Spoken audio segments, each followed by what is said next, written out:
Sorti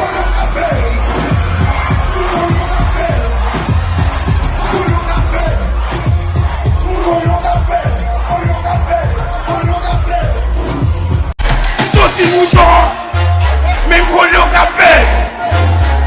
Sorti mouton, même pour le café. Sorti mouton, même pour le café. Pas faire mon gars, pas faire tout ça. Bonjour la tribu de Judas.